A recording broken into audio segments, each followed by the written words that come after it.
estrebinen bidez badakizue, botatzen nahi gehala momentu honetan.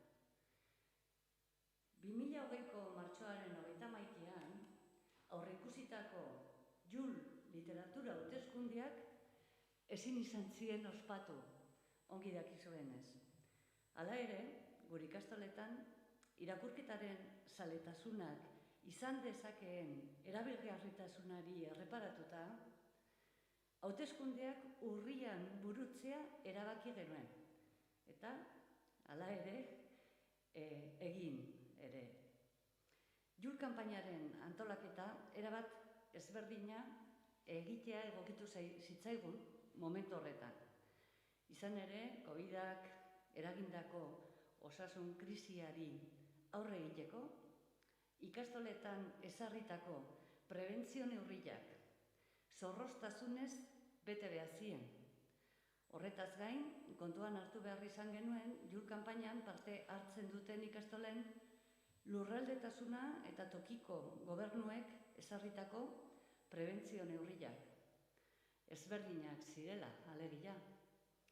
Jakin badakizue, egitasmo honetan Araba, Bizkaia, Gipuzkoa, Nafarroa eta iparraldeko ikastolek parte hartzen dutela. Eta horrela izan zen, gure postasunerako Euskal Herriko ikastola anitzetan hauteskunde literarioak ospatu ahal izan ziren. Bihoa gure zorionik beroena ikastoletako ikasle eta langile guztiei. Beraien esfortzurik gabe JUL ezingo baitzen burutu. Orain, Nafarroako ikastolen elkartearen lehendakaria dan Elena Zabaletari hitza emango diogu.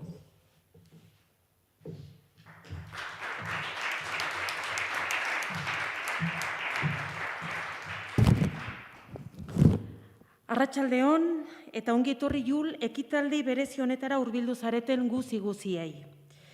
Esker mila unitz etortzeagatik Mikel Arregi, Euskara Bideako zuzendari kudeatzaileari, eta Eusko Jaurlaritzako hizkuntza politikarako sailburu ordetzari.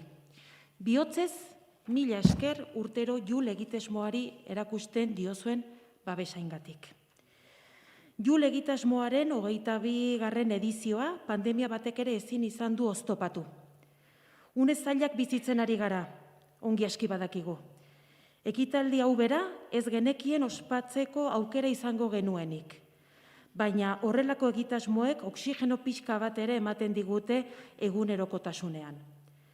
Dakizuen bezala, JUL kanpainaren bitartez hainbat helburu ezberdin betetzen dira. Euskarazko literatura irakurtzeaz gain, marrazkiez eta ilustrazioez gozatzeko aukera baitute gure ikasleek. Gainera, hauteskunde demokratiko batzuetan ere parte hartzea oso interesgarria suertatzen zaie. Jai eguna izaten bai da beraiendako ikastolan egun hori. Espero dut gure ikasleek disfrutatzen duten antzera, zuek ere ekitaldia disfruta dezazuen eta zuen sariengatik pozik egotea. Guretzat ohore da zuei eman izatea. Burutara etortzen zait momentu honetan, batez ere txikiek ginenean irakurtzen genituen ipuin eta istorio politaietan, beti heroi batzuk edo heroina batzuk agertzen ziren, eta seguru aski denek amets egin dugula, igual nozbait ere horrelakoa nahi dut izan. Nahiko nuke azpimarratu gure ikastoletan, heroi, heroina horiek kaso agian hor daudela. Langileak, irakasleak, ikasleak, erakutsi dakuten eta gertu duten ardura eta jarrera nik uste azpimarratzekoa dela. Dene badakigu ze zailari den momentu hau izaten ja denentzat. Beraz, gure aldetik, gure errekonozimendua eta aprobetxatuz aupa ikastolak, gora ikastolak, eta Nafarroko 15 ikastolen ordezkari naizen bitartean, zorionak saridun guztiei. Mila esker.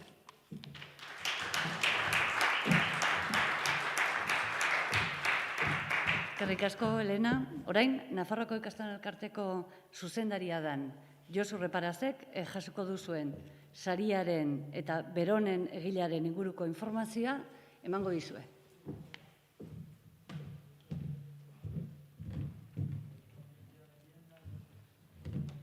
Bueno, hauxe da aurten jasoko duzuen saria. Sari hau Angel Garraza Salanovaren lan bada. Oso gaztetan, Angelek Allo, bere jaioterria utzi eta Iruñarako bidea hartu zuen. Bere pasioak eraman zuen, bere ogibide naturala izango zena, ustera eta artearen bidea astera.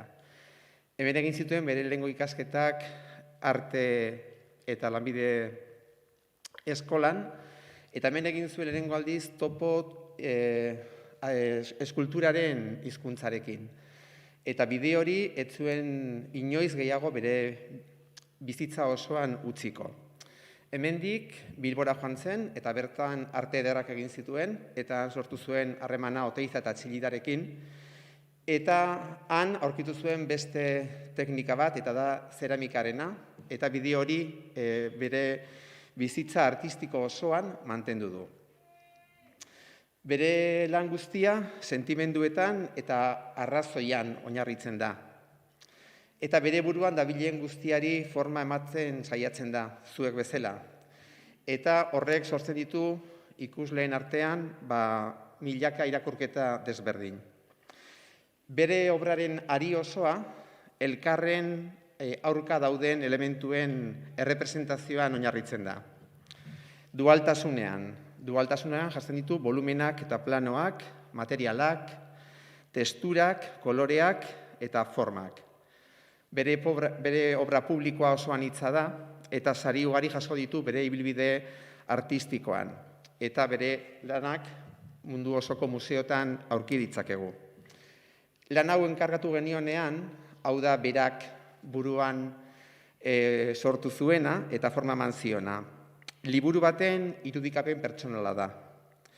Kanpoaldean egurrez egina dago, eta hor simulatu nahi ditu liburu baten orriak, eta barrualdean bere teknikarik erabiliena eta ezagunena, zeramikarena.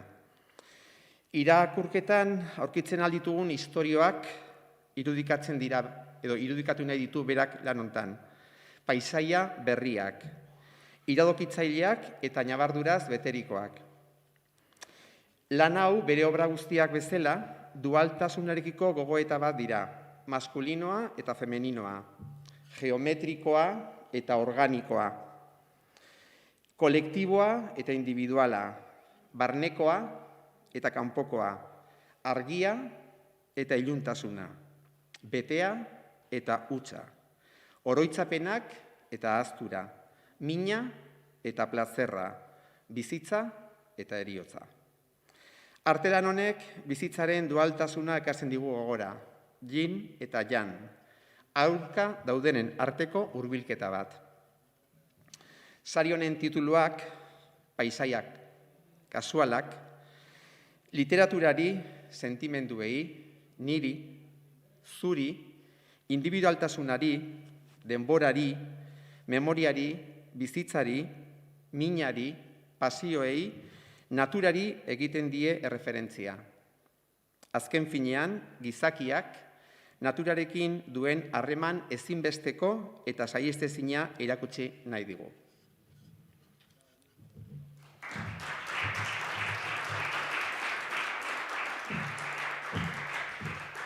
Eskerrik asko, Josu. Bueno, eta aurten ekitaldian protagonista garrantzitsuenak falta zaizkigu. Bueno, aur bat daukagu hor, baina normalian badakizue asko ditugula gure aldamenean, gure gozamenerako, aurten falta zaizkigu. Beraiek izaten ohi dira zuei saria ematen dizuetenak, baina aurten ezinezkoa egin zaigu. Dena den modu batean edo bestean gurekin izango dira eta batzuk ikusten ariko dira ekitaldi hau. Ezin etorria adierazi dute Marmi eta Kapela Bitxia liburuaren idazlea dan Susana Iser, Paularen Txinelak liburuaren idazlea dan Miren Amuriza, Amaika Anderea Ausart liburuaren egilea dan Jose Manuel González, Oli, irakur iezadazu ipuin bat liburuaren egilea dan Benedikt Carbonell, futboleroak lokartutako arbitroaren misterioa liburuaren idazlea dan Roberto García, eta Nur eta Kobazulo liluragarria liburuaren idazlea dan Toti Martínez de Lezea. Hemendik gure zorionik beroenak helarazi nahi diegu. Eta honin eta baleen festa liburuaren idazlea dan Ibon Martín ezingo denez etorri bideo bat helarazi dugu. Goazen ba, bideo ikuste. Haupa, arratsaldeon. Bueno, mila esker sariaren gatik. Kriston ilusioa egiten dit. Osea, Jules saria da oso sari berezia. Gero esango dute, el premio Planeta ez dakiz zer. Jules saria benetazkoa da, zuek aukeratutakoa, eta horrek, zoragarria da. Pena ematen dit, zuekin ez egotea, baina, ezin izan dut. Datorren edizioan elkar ikusiko dugu. Zaindu asko eta berriro eskerrik asko.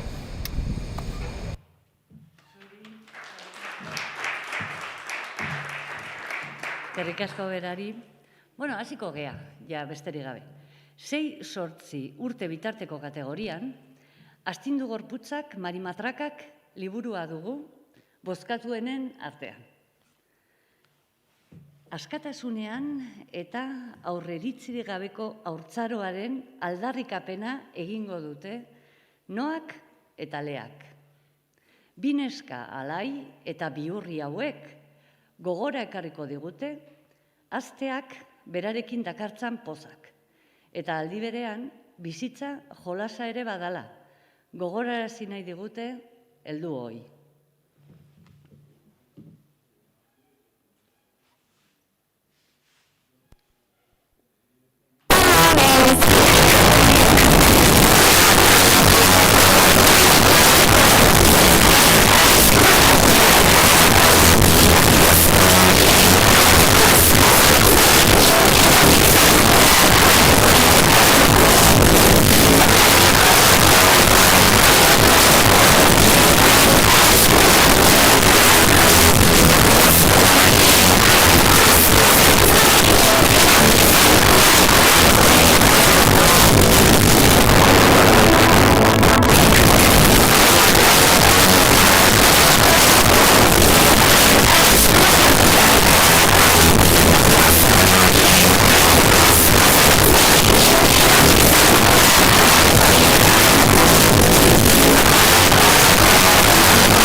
Ana Jaka, zorionak, etor dadila jasoaren.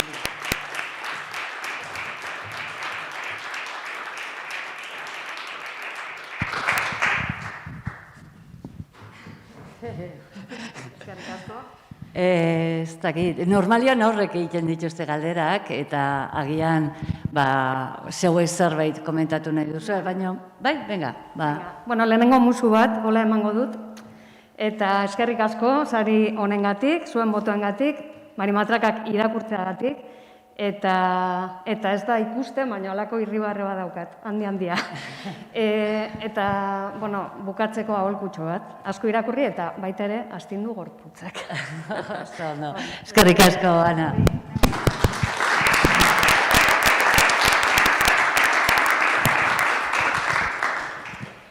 Ez da lehen aldia, Ni Neo Galtzeta liburua saritua izan dela, 6-8 urte bitarteko kategorian. Egunerokotasunaren gorabeheretan bakarrik geldituko den galtzerdi baten historia dugu. Hasierako beldurrak gaindituta, oztopo guztien gainetik bere ametsaren bila abiatuko dana. Estereotipoen mugak apurtuz, individualtasunak, norberaren indarrak, ametsak lortzeko grinak eta ekiteak duen ahalmena erakutsiko dizkigu.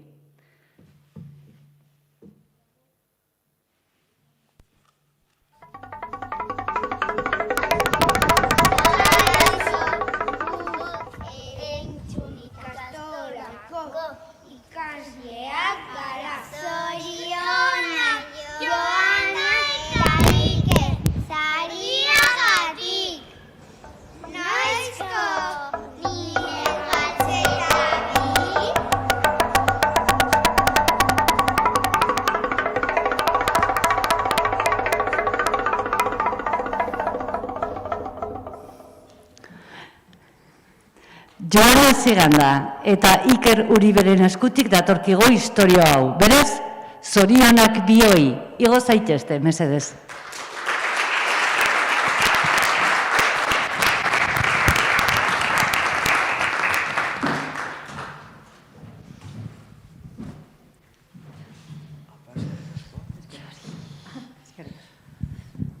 Ez dakit, horre askotan agian gure buruari galdetzen diogu, liburu zientzietako liburuetan eta bi egileen artean horrelako lan bat egitea, ohikoa da, ez? Bakoitzak hartzen du kapitulo bat eta laxe egiten du. Zeuek nola den montre montatzen duzue liburu bat bion artean?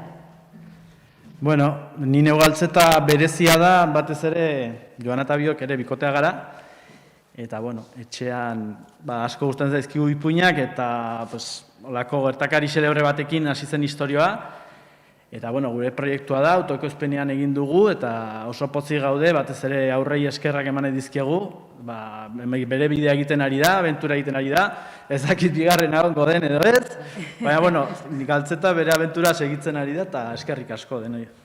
Oso ondo. Ados, Bai. zeharo, berarekin. Bai, guztiz ados. Bueno, guk ipuinak, honekin hasi ginenean, xume-xume autokezpenean egin genuen, eta bi aldiz Julsaria izatea guretzako da oso garrantzitsua, ilusio handia egin digu. Batez ere, ipuinak egiten ditugunean, aurren azalean jarriz egiten ditugulako, eta aurrek gozatu dezaten, ez? Eta iristen dela ikusteak, bueno, ilusio handia egiten digu, eta halako bideoak jasotzea, merezia.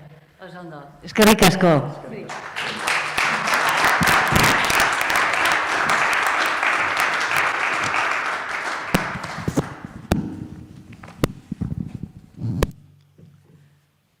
Sortzi eta 10 urte bitarteko kategorian, bozkatuen agertu den liburua Ispilutxo izana.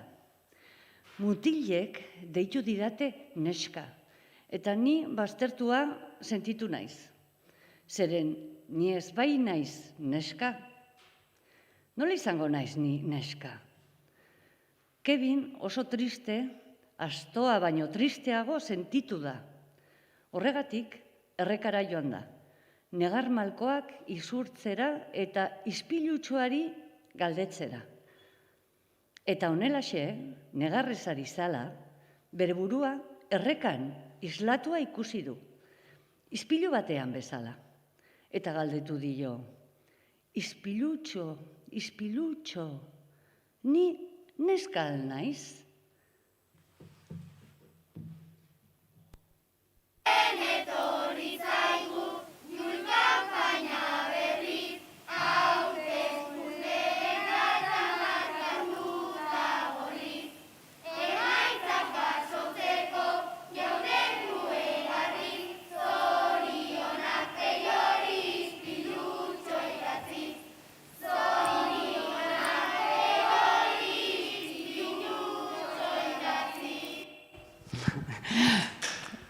Pila Morga, eta Radilo Mesaez.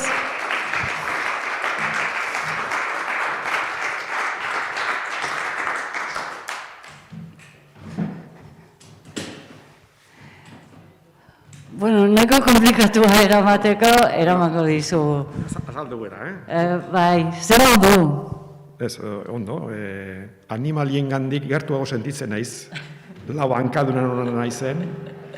Bueno, ispilutxo, egia esan, poza handia hartu nuen, sari eman ziotelako. Aspaldian hitz egin nahi nuen ispiluaz. Eta esan nahi nuke, bizitzan ispilu asko ditugu, egunero ispiluren aurrean jartzen gera. Eta ispilu askok ematen digute irudi deformatua. Badia ispilu batzuk, kasu honetan protagonistak aurkituko du neska baten begietan. Begi ninian. Hor aurkituko du beretako ispilua, eta aurkituko du bere identidadia. Eta esaten du, ni zer naiz, neska? Naiz mutila? Zer naiz? Ispilu horrek esango dio maitatzen zaitut. Eta orduan sentituko da erabat onartua epaitu gabe. Eta aurkituko du maitasuna, talkarri musu emango diote. Hola, aukatzen da ipuia. Oso ondo, eskerrik asko, Pello. Eskerrik asko.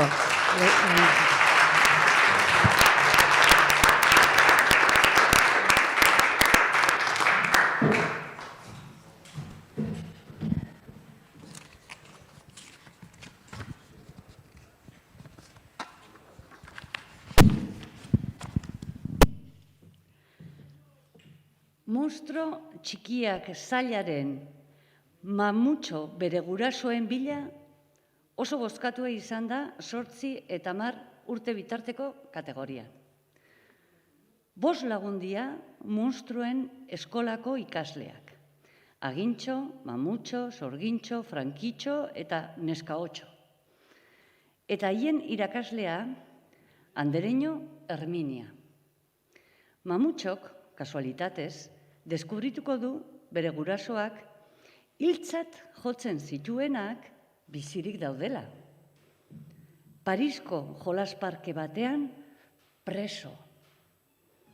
Bere lagunak konbentzituko ditu haien bila joateko, eta bidean 1000 abentura eta kalentura pasa beharko dute.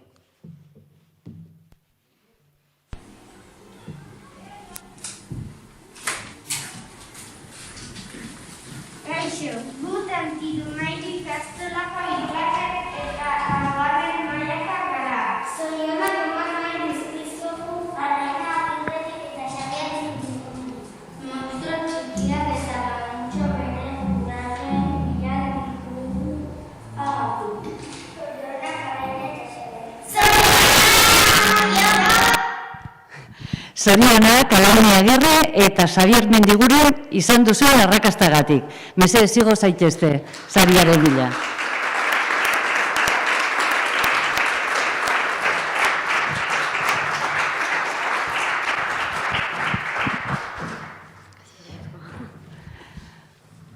Bueno, helduen literatura ere idazten duzue.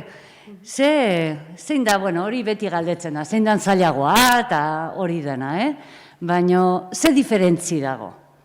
Hori, benetan, idazterakoan, ze diferentzi dago haur baten liburua pentsatzen nahi zehala eta helduon literatura buruan duzuela?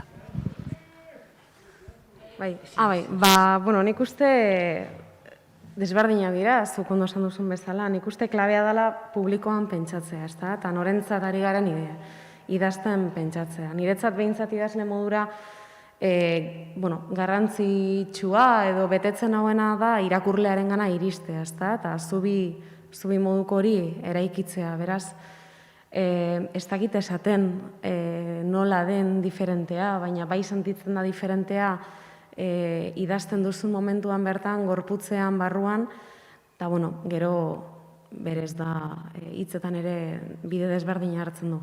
Baina esaten nuena, ez da importantena da zubi izatea, modu batean zein bestean. Askotan esaten da, edo pentsatzen da, haur literatura dela maila bajuko literatura. Eta ez du ematen oso erresa denik ere iristea, aurrengana iristea, ez da? Bai, nik... Bai, barkat ez dut ikitu behar, arraro intzait. Hombre, hemen dauden guztiak, dira edo marrazkilariak, idazleak, editoreren bat danok dakigu, ez dala erresa, asmatu behar da, euki behar da, irudimena, magia apur bat, kariñoa, hainbat doai, eta gero suertea, eta iristea aurrengana, eta, zorionez, liburu hauekin, hemen gauden guztio lortu dugu, ez da, aurren bostaka horiek dira horren froga. Eta, bestela, badakit marrazkilarientzako sariak aparte egoten direla, baina nik ezin dut gelditu Mikel Santos Belatzi eskerrak eman gabe, zen monstro txikien magiaren parte handi bat bere marrazkia izortzai. Bai, zalantzik gabe, ilustratzaileek erabateko garrantzia dute horretan.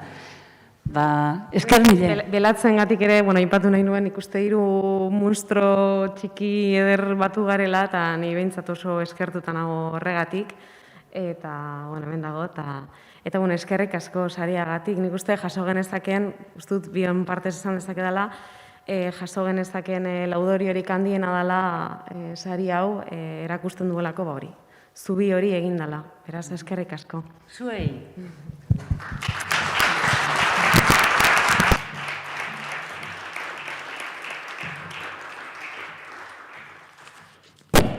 Oi, barkatu. Txomintxo eta Perutxo lehendakari. 10 eta 12 urte bitarteko kategorian oso ongi hartua izan da. Estreinatu eta berehala. Astelen goiza da. Eta Txomintxo eta Perutxoren ikasgelakoak Gasteizera doaz autobusean. Gaurkoan, bisita berezia dute. Eusko Legebiltzarra. Legebiltzarrean, helduek bozkaz hautatutako legebiltzarkideak egoten dira, azaldu die Txotxe Maixuak.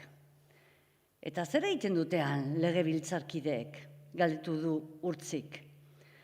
Txomintxo eta Perutxori ez zaie bat ere lan zaila iruditu. Are gehiago, oso divertigarria iruditu zaie. Zer irakurtzen hori zara? Pues begira, Txomintxo eta Perutxoren azken abentura. Zetan ibili dira oraingoan.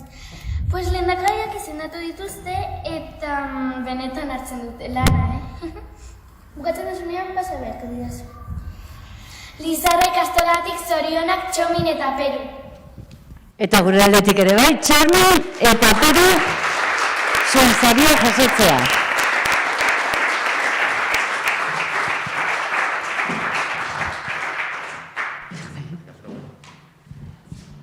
Ure bikotia, ja, behin baino gehiagotan egonatzeate hemen. Bueno, ez du ematen eusko lege, bueno, edo parlamentua orokorrian interesgarria izan daitekenik aur baten ikuspegitik, ez da? Askotan ez da guretzat ere. Orduan, nola lortu duzue? Bueno, argi geneukan, bueno, anaia bi hauek hainbat abentura eta liburu dauzkate aurretik eta hauek ere Odeiertz berriak konkistatzen dihardute, bere humore eta jolasa bitartez, eta holako batean divertigarria iruditu zitzaigun hain figura urruna umeentzat, eta lehendakari baten modukoa, beraien papelean jartzea, eta alde batetik eskerrak eman dizkiguten animo eta bozka guztiagaitik, eta bestetik eskerrak eman dizkiguten ideia askorengatik, ze bertan jarri ditugun ideia asko ikastoletan jasotakoak izan dira. Ze egingo zenukete lehendakari bazinateke eta abar. Eta orduen guzti horiek jaso, eta egin genuen abentura zoro hau. Eta komentatu behar dugu baita ere, liburu hau lehendakariari helarazi diogula. Egia da? Bai, guztiz egia. Dedikazio eta dedikatuta eta guzti. Eta bere bilorari irakurri diola, Así que, bai, hori horrela da, eta, bueno, oso... Seguro. Eta bere biloba deitzen da Peru. Orduan, kasu... Bat izaten badu, zango diogu, mesedez Txomin... Oso ondo, erabateko... Irakurri lehendakaria Perutxori, Txomintxo eta Perutxo lehendakari irakurtzen. Oso ondo, ederra trabalekuaz. Eskerrik asko.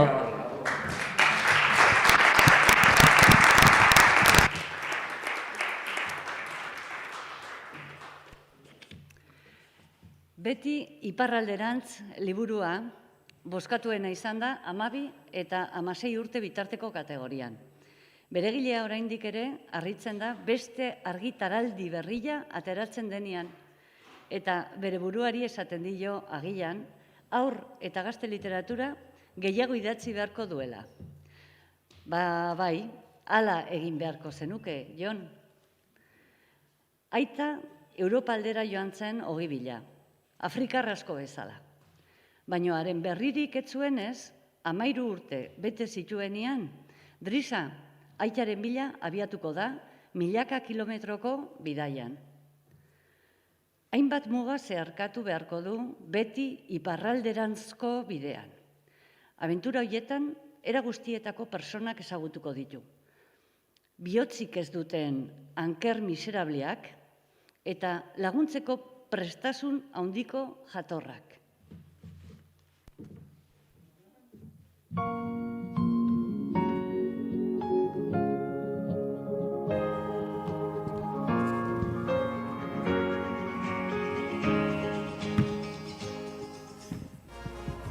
Aurten, Jon Arantxeren Beti iparralderantz liburua irakurri dugu.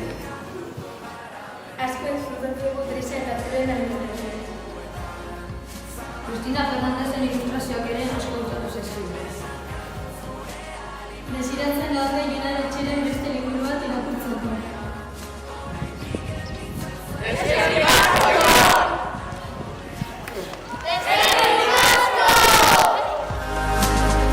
Zuekin batera. Eskerrik asko Jon Arretxe, hurbil zaite, mesedez.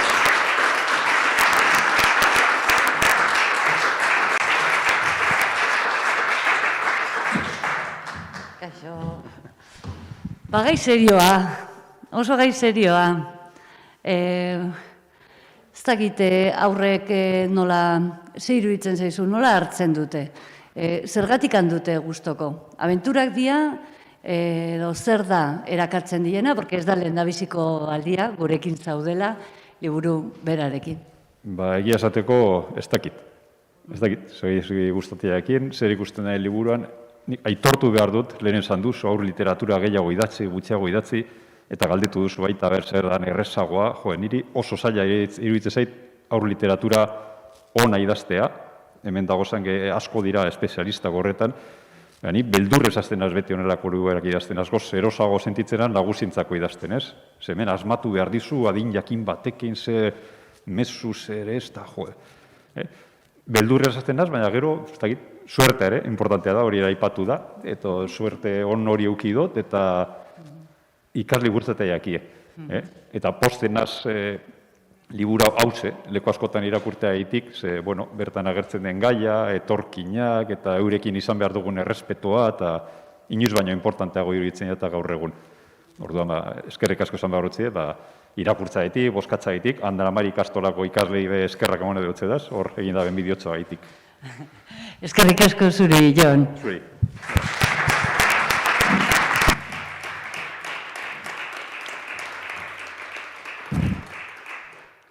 12 eta 16 urte bitarteko kategorian, Beire gaztetxoaren historiak oso erakargarria sortatu zaizkile gure gazteei. Izan ere, Eskularru beltzak zailaren iez liburua oso bozkatua izan da. Batetik, Beire, Lete eta Kar. Bestetik, Baba, Linda eta Beiontze. Institutoko bitalde. Aurrez, aurre. Euren arteko harremanak aldatzen doaz, eta guztiak daude euren egoeratan endredatuta. Oraingoan, Beireri ihes egitea beste remediorik ez zaio geratu. Guztiek botatzen baitiote Lindari gertatutakoaren errua. Ze gertatu ote zaio?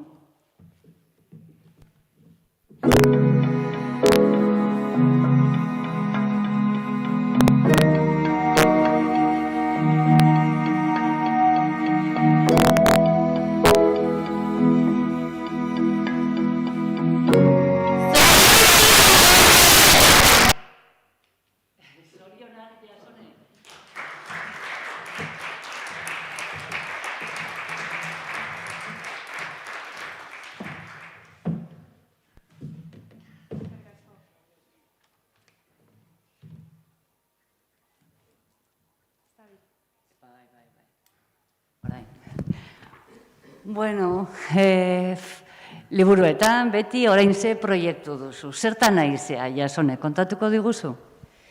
Bueno, berazten jarraitzen dut, eta nire kasuan egisa da, nik gazte literatura idazten dutela askoz gehiago helduentzat baino. Eta uste horren arrazoi bat Jul sariak diala. Urte bat, beste bat hemen jarraitzen dut, nire Jarakin hasi, Ezekiel eta Eskularru beltzak ere bai. Orduan, badirudi estimatzen dutela nire literatura. Eta astelenean bertan aurkeztuko dut Festa izeneko liburua, 16 urtetik aurrerako bentzat, izango da, 14-15. Eta urrengo urtean, hemen hauan festakin. Niretzat poza izango zen, ze luego. Jasone gurekin dago hasiera-hasieratikan, beti kategoria honetan bozkatuenen artean agertu zaigu, eta gaiak ezberdinak tratatu dituzu. Zein da, oraingo honen gauzik importantena, gazteen artean dauden gatazkak, Hori da erakartzen dietena gure gazteei? Nik uste dute adin hauetan bilatzen dutela askotan identifikazioa. Irakurtzen, ondo pasatu behar dute, engantzatu behar dira, egon behar idatzita ere nik uste dut modu erraiz baten irakurtzeko moduan, ze dana dakigu irakurtzea ez dela behar badak gehien gustatu zaien, ez da? Orduan nik uste dut erraztu behar dela baita ere idazkera. Eta gero, beraiek identifikatzeko moduko historiak, bizitzen nahi dianak, 12-14 urte bitarte hori da aldaketen garai bat. Orduan ni saiatzen naiz, pixkat hor harakatzen nik ze bizi naban garai hartan, eta gero asko begiratzen eta asko ikusten duen eringuruan gertatzen den guztia, ezta? Hori nik uste funtsezkoa dela idazteko. Egon behar zera beti oso erne, ikusten, entzuten, dana, ez? Bizitzan ze gertatzen da, azkenean hortik harrapatzen dugu, hortik hartu, eta etxen dugu hori kontatu beste modu baten. Eta, hortan, saiatzen naiz. Bistan da, asmatu egiten duzula. Eskerrik asko eta zorionak.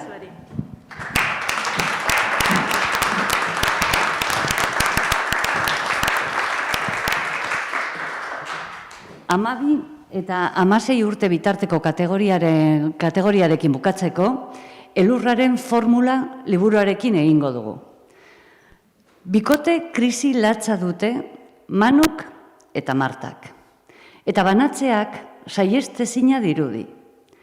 Haserrealdi baten ostean, elurretara eraman du Manuk bien alaba, Jaione. Baina azken honek faltan sumatu du ama.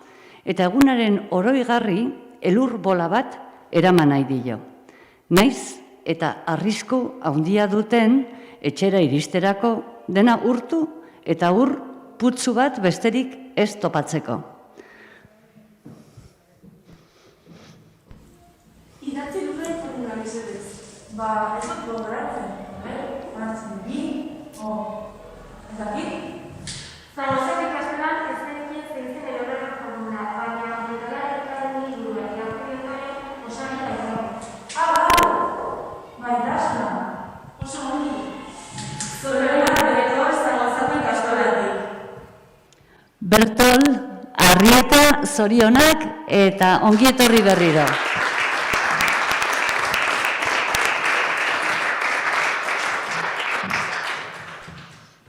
Zorionak, Bertol. Bigarrengo aldia da, gurekin zaudela. Posible alda bizitzea literaturarekin, Euskal Herrian? Posible alda? Posible edan, ez dakit, baina zaila dela, seguru. Bai. Hortan nahi geha, bintzat, hortan saiatzen nahi geha.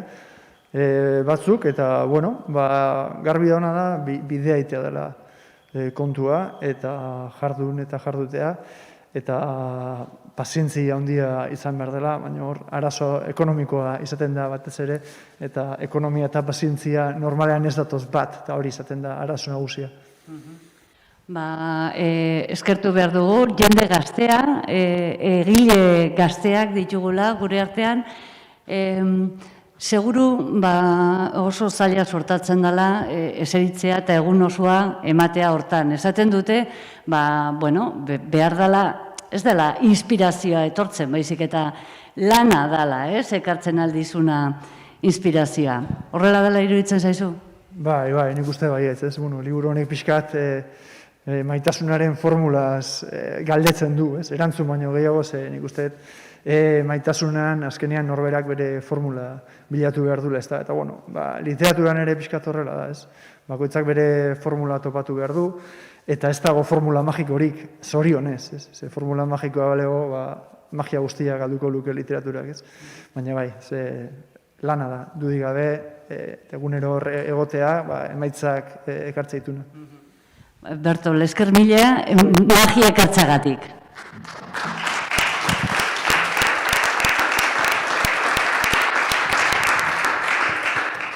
Oraingoan, ilustratzaileen kategoriako sari banaketari ekingo diogu. Hasteko, bozkatuena izan den marrazkilariarekin hasiko gara. Emakume bizkaitarra, hori asmatzen duzuen. Eta horrelako zorkuntzan dabilena. Euskal aurre eta gazte literaturan duen ibilbide oparoaz gain, irunegintzaren beste hainbat eremutan ere dabilena. Hala nola, bideo jokoetarako animazioak sortzen, moralak margotzen, hainbat produktuen diseinuak egiten eta bar.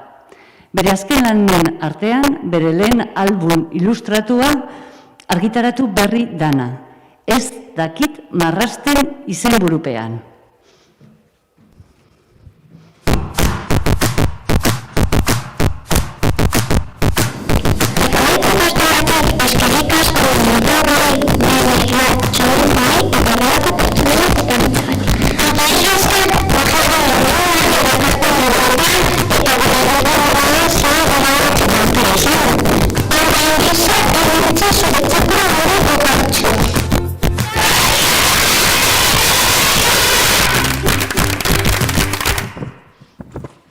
Ja asmatua zenuten, Eibar, igo zaite mesedez.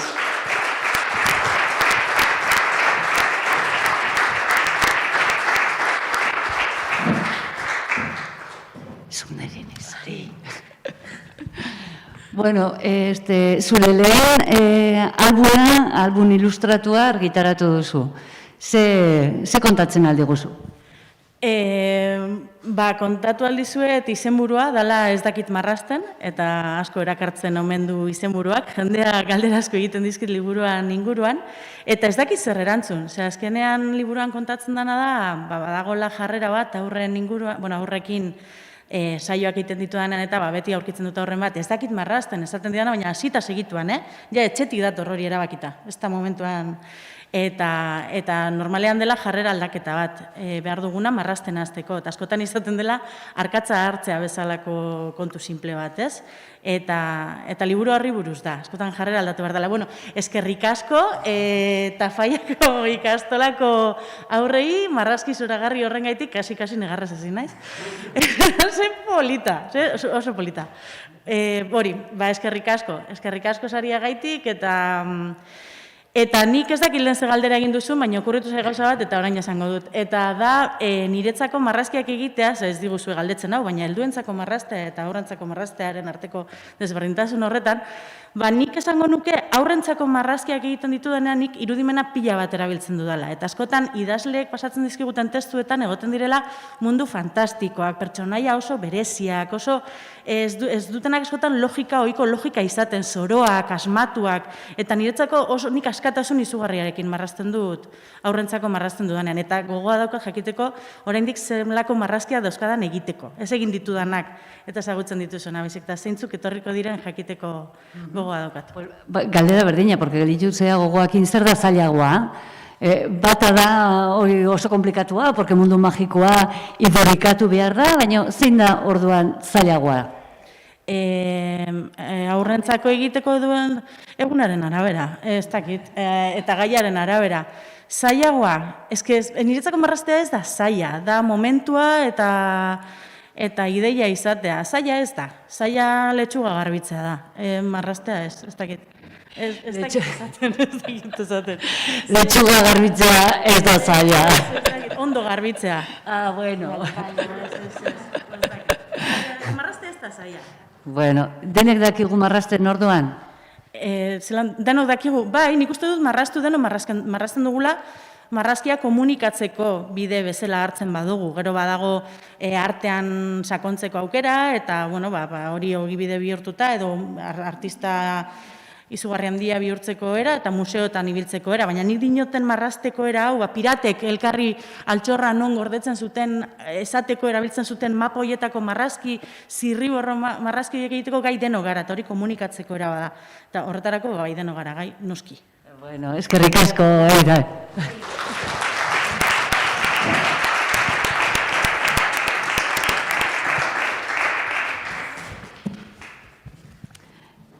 Bueno, ahora damos paso a un ilustrador que viene por primera vez. Hablamos de un ilustrador catalán que vive viajando por el mundo. Nazioarteko moda marka ezagunen diseinuak egiten ditu, edo egin ditu.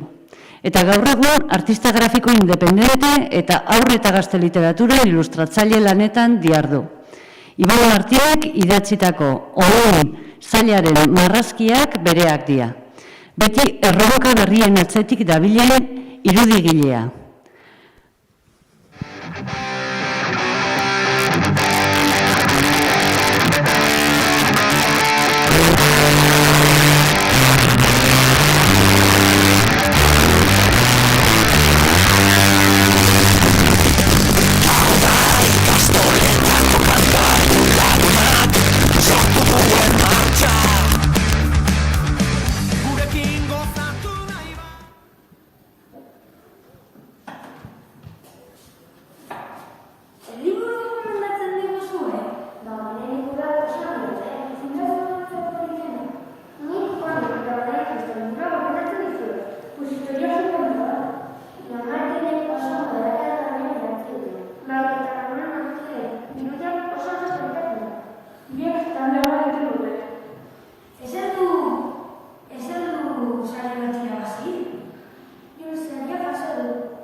Emmanuel Montiel, benvingut als Premis Jul i felicitats pel teu premi.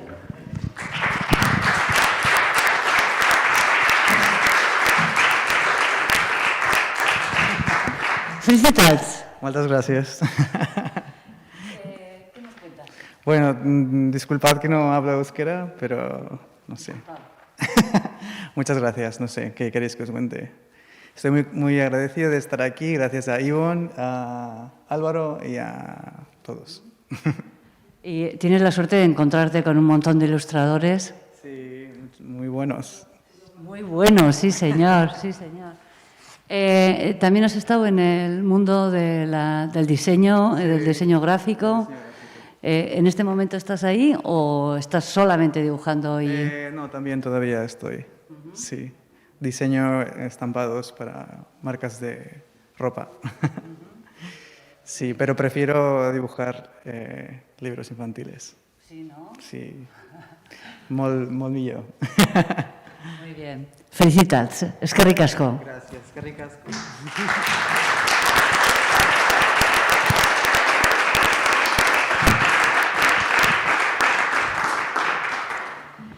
Urriko ilustratzaileari ez dakigu nola eskertu egiten duen alegina gurekin egotera etortzeagatik. Alemaniatik etortzen bai da. Ibilbide zabaleko marrazkilari hau, bere hastapenetan ikasmaterialgintzan entzako irudiak egiten zituen, eta plastika eta marrazketa irakasle ere izan zen. Ordutik 11 liburu ilustratu ditu, eta oso ezaguna da Pello Añorgarekin osatzen duten duen binomioa. Ilustratzaile bizitza ematen diozue historioi. Kasu honetan, zu, Jokin Mitxelena, zara irabazlea. Zorionak Jokin, Jul zariagatik. Eskerrik asko berriz ere zure lanagatik. Jarraitu dut.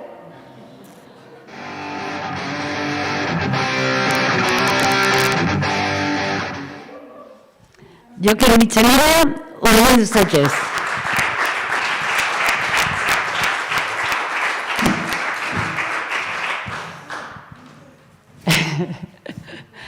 Bueno, veterano daukagu Jokin gure artean. Ez dakit, egon dela noizbait zure ilustrazioak ez direla hautatuak izan. Uste behin bakarrik urte batean, ez da? Ez, beti? Nik uste dut sari berezi bat sortu beharko zen eutekela, hemen inoiz fallatu ez dut. Ez da egin, bai, maiz etorren nahi, bai. Eta beti oso ikaragarri gustora, bai. Eta beti harritu, eta urtez urte, gero eta harritu haua, nola olako txakur zar bat, gero eta zarragoei, oaindik ere, bai, boto batzu ematen dizkatela ume hauek. Beraz, gero eta harritua etortzen naiz, eta beraz, gero eta emozio gehiago egin zetik imposibili eritzen zait. Nola, hain modaz pasatako, eta nola, hain, lineako, inork egiten iztitun gauzak egin arren, deitzen didazuen. Bai, oso kontento. Gero ere bai, baina beti modan zaude, Joki?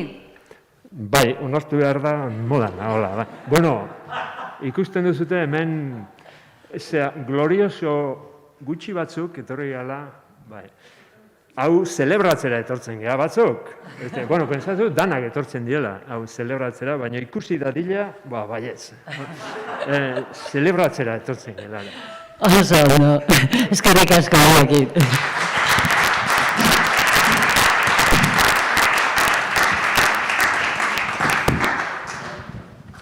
Orain, Iruan jaiotako marrazkilari, gidoilari eta ilustratzaile bati buruz hitz egingo dugu.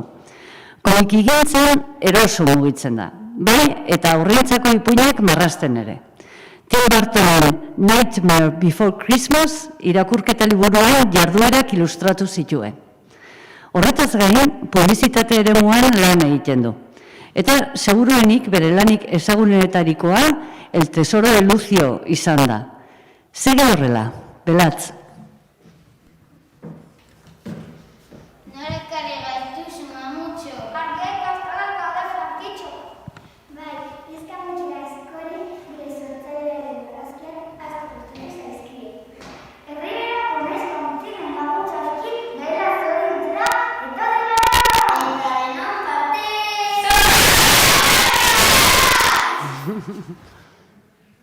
Mikel Santos Belatz, ordetorri.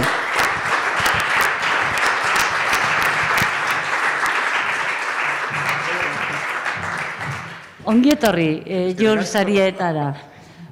Zer da? Oso nahi izan da, egon da hori, Ez nuen espero.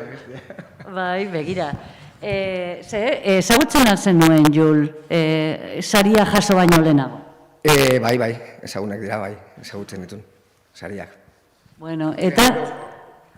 Ilusioa handia egiten dit, jasotzea batez ere, beti irudigileok eta marrazkilariok eta komikigileok beti lan egiten dugunez etxetik, gure zuloetatik hor sartuta, normalean ez dugu jasotzen olako ez dakite erantzunik edo feedback hori ez, deitzen dena eta hori, beraz oso pozik dago, bai.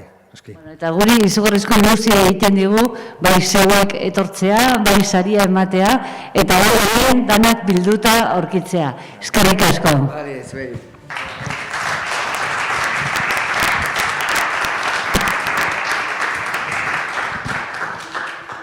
Eta sari banaketarekin bukatzeko, marrazkilari oihartzuar batekin egingo dugu. Zer ezagarari buruz, hemen ditugu berarekin lanean dabiltzan hainbat egile. Ana Jaka, Txomin eta Peru Magdalena, adibidez. Berari ere galdetu beharko genieke.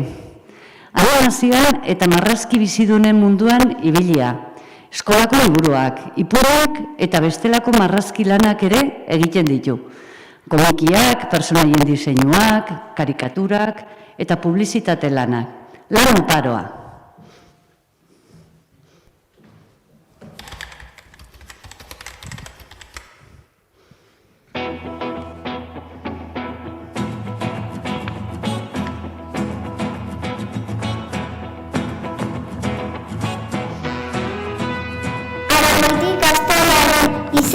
Josu Mitzelana zoriondu nahi dugu Jul Sariarengatik.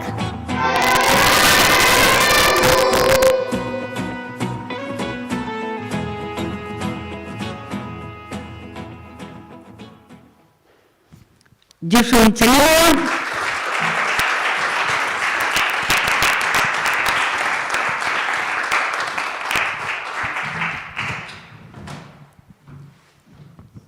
Zorionak.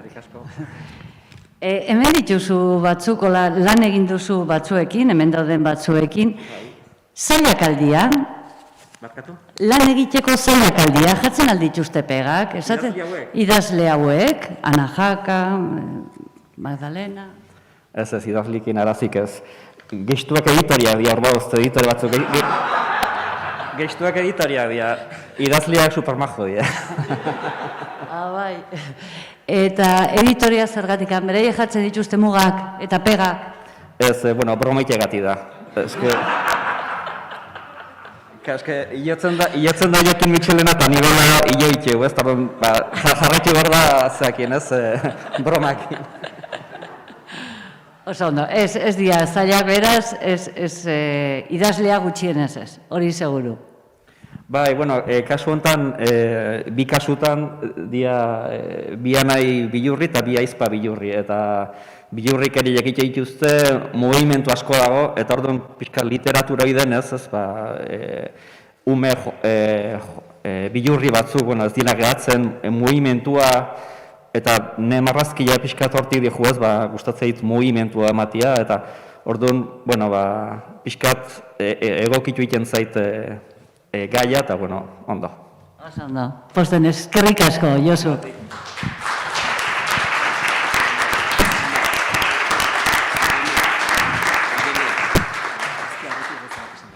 Bai.